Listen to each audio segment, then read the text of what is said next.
नमस्कार प्यारे विद्यार्थियों, मैं नवल जहांगीर आपका एनकेएस बायोलॉजी में हार्दिक अभिनंदन करता हूं। मैं आपको पढ़ा रहा हूं लेवल 10 की बायोलॉजी। जहां तक मुझे पता है हमारा जो टॉपिक चल रहा था वो है अपना मानव में पाचन, डाइजेशन इन ह्यूमन। बेटा जो लेवल 10 में टॉपिक दिया हुआ था उसमें डाइजेशन ही दिया हुआ था, लेकिन हम एनसीईआरटी कवर कर रहे हैं 11th की, तो उसमें अपना एक टॉपिक रह गया था छोटा सा कि पचित भोजन का अवशोषण। जो हम लोग बात कर रहे हैं कि जो फूड छोटे छोटे पार्टिकल्स में ब्रेकडाउन हुआ था उसका अवशोषण कहाँ और कैसे होता है। तो चलिए स्टार्ट करते हैं।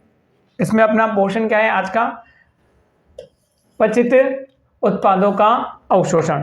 जो प्रोडक्ट बने हैं उनका एब्जॉर्प्शन कहाँ कहाँ होता है।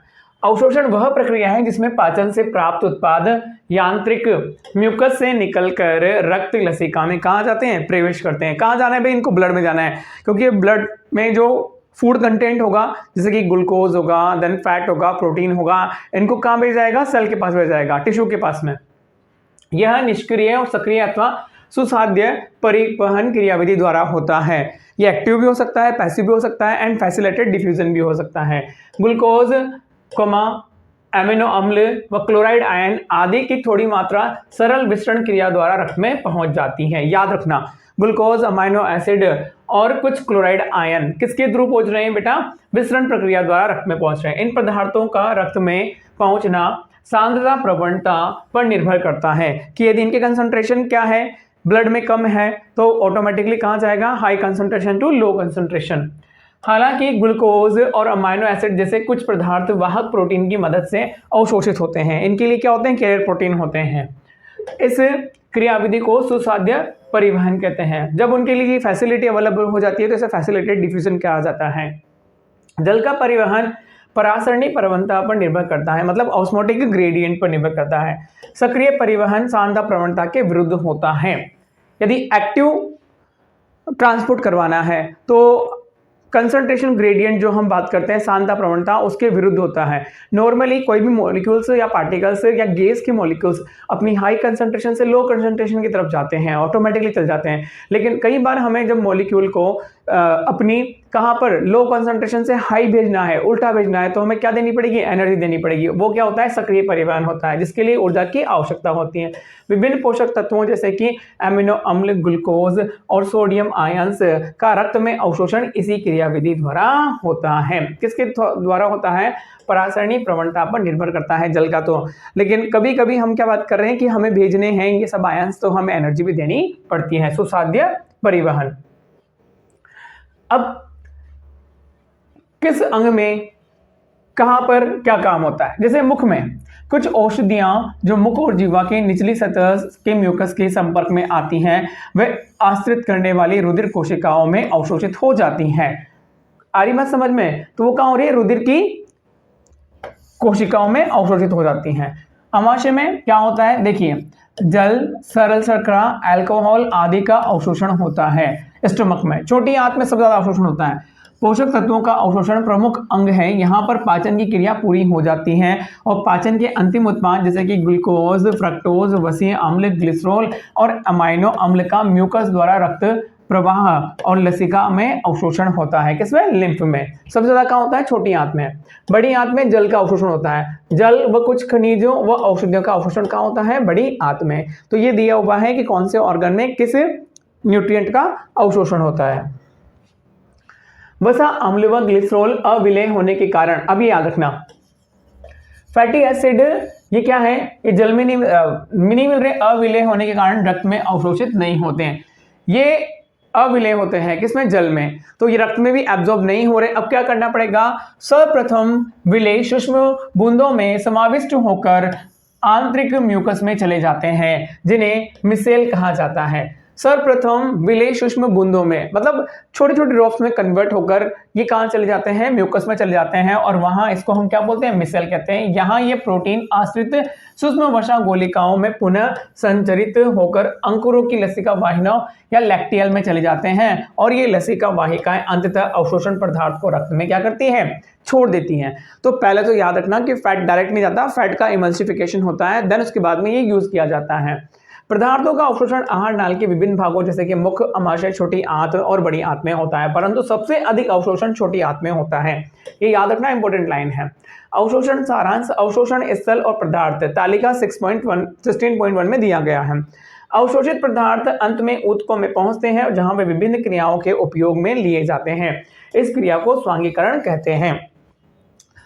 प्रोटीन, कार्बोहाइड्रेट और ग्लूकोज का स्वांगीकरण करके एनर्जी बनाई जाती है। पाचक अपशिष्ट कहाँ जाएंगे? जो पाचक अपशिष्ट है, पचा हुआ पार्ट, जो अपशिष्ट पदार्थ है वो मलाशय में कठोर होकर मल बन जाता है, जो तांत किसके? ब्रेन की बात कर रहा है। न्यूरल रिफ्लेक्स क्रिया को शुरू करता है जिससे मल त्याग की इच्छा पैदा होती है। हम फ्रेश होने जाते हैं और मल द्वार से मल का बहिक्षेपण एक ऐच्छिक क्रिया है जो बृहत क्रमानुकुचन गति से पूरी होती है। तो यहाँ तक तो हमने क्या पढ़ा? पचित जो उत्पाद थे उनका अवशोषण।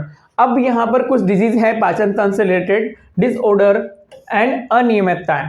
पाचन तंत्र के विकार, आंत्र नलिका का शोथ जीवाणु व विषाणुओं के संक्रमण से होने वाला एक सामान्य विकार है। इंटेस्टाइन में क्या होता है? इन्फेक्शन होने से, बैक्टीरिया या वायरस का इन्फेक्शन होने से क्या होता है? सूजन आ जाती है, उसे आंत्र शोथ कहते हैं। आंत्र का संक्रमण परजीवियों जैसे कि फीताकृमि, गोलकृमि और सूत्रकृमि, होकरकृमि, पिनवर्म से भी होता है। अब यहाँ पर जॉइंटिस दिया हुआ है, पीलिया। क्या होता है? ये यकृत से रिलेटेड है। यदि हम लोग दूषित पानी वगैरह पीते हैं जिसमें कि माइक्रो ऑर्गेनिज्म होते हैं और यकृत को इन्फेक्ट करते हैं तो जॉइंटिस हो जाता है। यकृत प्रभावित होता है। पीलिया में त्वचा तथा आंख पित्त वर्णकों के जमा होने के कारण पीले रंग की दिखाई देती हैं। देन प्रवाहिका, डायरिया, ये भी आंत से रिलेटेड है। आंत की असामान्य गति की बारंबारता और मल का अधिक पतला होना, जो स्टूल है वो बहुत पतला हो जाता है और इसे हम डायरिया कहते हैं। इसमें भोजन अवशोषण की क्रिया क्या होती है? घट जाती है। हमारी बॉडी में न्यूट्रिएंट्स नहीं आ पाते, हमारी बॉडी से न्यूट्रिएंट बाहर निकल जाते हैं, हम बहुत वीकनेस फील करते हैं। देन कब्ज, कब्ज क्या होता है? वृहद आंत्र में मल रुक जाता है। हमारी जो स्मॉल इंटेस्टाइन के बाद में जो लार्ज इंटेस्टाइन है ना, उसमें क्या है? स्टूल रुका हुआ है, तो हमारा पेट ही खाली नहीं हो रहा है। जब हमारा वो पाथवे खाली नहीं होगा तो हमारी बॉडी में हमको क्या होगा? कब्ज फील होगा। तो आंत्र की गतिशीलता अनियमित हो जाती है। अपच, इनडाइजेशन, इस स्थिति में भोजन पूरी तरह से नहीं पचता और पेट भरा भरा सा लगता है। अपच एंजाइमों के स्राव की कमी, व्याघ्रता व खाद्य विषाक्तता अधिक भोजन करने व मसालेदार भोजन करने के कारण होता है। अब यहाँ पर कुछ यदि हमारे न्यूट्रिएंट की बात करते हैं कि हमारे जो हमने बैलेंस डाइट ली है और बैलेंस डाइट के नाम पर यदि उसमें प्रोटीन वगैरह और कुछ जो न्यूट्रिएंट है वो कम है तो कुछ डिजीज हो सकती है। वो क्या है? देखिए, आहार में प्रोटीन व संपूर्ण आहार कैलोरी की अपर्याप्त मात्रा, कुपोषण, दक्षिण पूर्वी एशिया, दक्षिण अमेरिका तथा पश्चिमी व मध्य अफ्रीका के कम विकसित क्षेत्रों में विस्तृत सामान्य समस्या है। जो वेल डेवलप्ड नहीं है वहां के क्षेत्रों में ये नॉर्मल प्रॉब्लम है कि वहां पर प्रॉपर बैलेंस डाइट नहीं मिल पाती तो कुपोषण हो जाता है। सूखा, अकाल व राजनीतिक उथल पुथल के कारण जनसंख्या एक विशाल हिस्सा प्रोटीन ऊर्जा कुपोषण से प्रभावित हो सकता है। बांग्लादेश में मुक्ति युद्ध के समय वहां पर जो युद्ध हुआ था ना 80 के दशक में, इथियोपिया में भयंकर सूखे के कारण ऐसा हो चुका है कि प्रोटीन एनर्जी माइल न्यूट्रिशन शिशुओं में बच्चों को प्रभावित करता है और मैरस्मस और क्वाशियोकोर रोग उत्पन्न होता है। प्रोटीन की कमी से कौन सा रोग होता है? मैरस्मस और क्वाशियोकोर, ये याद रखना। अब मैरस्मस प्रोटीन और कैलोरी दोनों की एक साथ अल्पता से उत्पन्न होता है। प्रोटीन और कैलोरी की यह विकार सामान्यतः 1 वर्ष से कम आयु के शिशुओं में पाया जाता है। इसका मुख्य कारण शिशु को मां के दूध के स्थान पर अल्प प्रोटीन और कम कैलोरी वाला मान वाले आहार को देना है। यदि जो शिशु है उसे नॉर्मल प्रोटीन वाला आहार नहीं मिला तो उसे क्या हो जाएगा? मैरस्मस हो जाएगा। इसका मुख्य कारण है प्राय कम अंतराल में पुनः गर्भधारण अथवा शिशु का जन्म होना। 2 बच्चों के बीच में क्या है? गैप नहीं है, जबकि बड़ा बच्चा बहुत कम आयु का ही होता है। मैरस्मस में प्रोटीन अल्पता के कारण वृद्धि मंद तथा ऊतकों की प्रोटीन का विस्थापन अत्यंत कृशकाय, शरीर और हाथ पैर अत्यंत पतले हो जाते हैं, त्वचा शुष्क व पतली व झुर्रीदार हो जाती है, वृद्धि की दर व शारीरिक भार बहुत कम हो जाता है, मस्तिष्क की वृद्धि व विकास भी बहुत अधिक मंद हो जाता है, मानसिक क्षमता भी असंतुलित हो जाती हैं। तो ये मैरस्मस में हमने देखा प्रोटीन के और प्रोटीन युक्त डाइट की कमी से हो रहा है। क्वाशियोकोर प्रोटीन अत्यल्पता से उत्पन्न विकार है। यदि प्रोटीन की बहुत ज्यादा कमी है तो क्या होगा? क्वाशियोकोर। नॉर्मल डाइट में यदि प्रोटीन की कमी है तो मैरस्मस, लेकिन ज्यादा यदि कमी है तो क्या होगा? क्वाशियोकोर। जिसमें प्रोटीन की कमी तो नहीं होती, यह 1 वर्ष से अधिक आयु के बच्चों को पोषण मां के दूध के स्थान पर उच्च कैलोरी परंतु अल्प प्रोटीन वाला आहार देने से होता है। तो एक चीज याद रखना कि मैरस्मस किसको हो रहा है? जो 1 साल से कम बच्चे हैं। और क्वाशियोकोर किसको हो रहा है? जो 1 साल से ज्यादा के बच्चे हैं। उनके आहार को तो उनको बहुत फुल मिल रहा है, यानी उनको फूड तो पूरा प्रॉपर तरीके से मिल रहा है, लेकिन उस जो फूड कंटेंट है उसमें प्रोटीन का अमाउंट बहुत कम है। मैरस्मस की तरह ही क्वाशियोकोर में भी मांसपेशियां लटक जाती हैं, हाथ पैर पतले हो जाते हैं तथा वृद्धि एवं मस्तिष्क का विकास रुक जाता है। परंतु मैरस्मस के विपरीत त्वचा के नीचे कुछ वसा शेष रहती है, परंतु शरीर के विभिन्न भागों में अत्यधिक शोथ व सूजन व दृष्टिगोचर होती है, स्वेलिंग होती है। तो यहां पर हम लोगों ने ये पढ़ा 2 डिजीज कौन कौन सी? मैरस्मस एंड क्वाशियोकोर। याद रखना कि मैरस्मस 1 ईयर के बच्चे जो होते हैं 1 ईयर के अंडर होती है, एंड देन क्वाशियोकोर 1 साल से ज्यादा के बच्चों को होती है। ठीक है, तो यहां तक अपना डाइजेशन टॉपिक कंप्लीट हुआ। इसके बाद में नेक्स्ट टॉपिक जो अपना दिया हुआ है लेबोरेटरी के टॉपिक में सिलेबस में, वो है एक्सचेंज ऑफ गैसेस। तो यहाँ पर हम ब्रीथिंग एंड एक्सचेंज की बात करेंगे नेक्स्ट पार्ट में। आपको जो भी डाउट हो आप मुझे कमेंट करके बता सकते हैं। Thank you so much.